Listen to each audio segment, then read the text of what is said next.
गांजा मस्ती में मगन होई है भोला। जैसी जैसी जैसी जैसी कान्हावा पे कांवर धके टांग लिहा झोला। पी के गांजा मस्ती में मगन होई है भोला।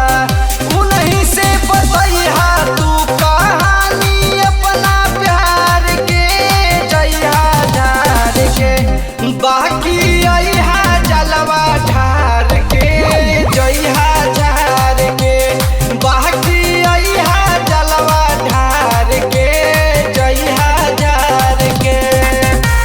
बोल बम बोल बम बोल बम बोल बम बोल बम बोल बम बोल बम बोल बम बोल बम बोल बम बोल बम बोल बम बोल बम बोल बम।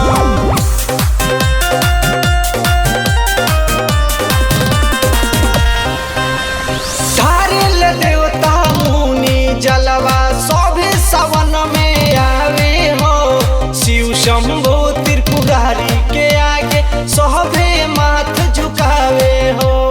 जैसी जैसी जैसी जैसी धारिल देवता मुनि जलवा सभे सवन में आवे हो।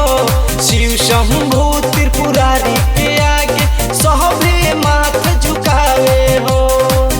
गंगा जल गिरे ना पावे सुइया पहाड़ पे जइहा ढार के।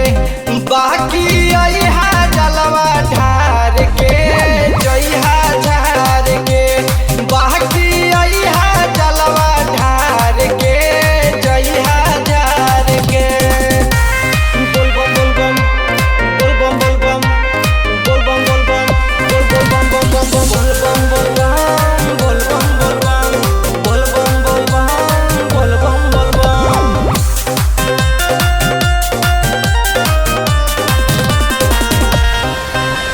शोभेला कर में डमरू त्रिशूलवा सपवा बनेला माला हो। गजब लगेला भोला के लुकवा दुखवा दूर हो जाला हो। जैसी जैसी जैसी जैसी शोभेला कर में डमरू त्रिशूलवा सपवा बनेला महला हो। गजब लगेला भोला के लुकवा दुखवा दूर हो जाला हो। और उन मुकुल साथे आई है पहुआ पखार के जइहा ढार के। बाकी अइहा जलवा ढार के जइहा ढार के। बाकी अइहा जलवा ढार के जइहा ढार के। Presented by SN Music।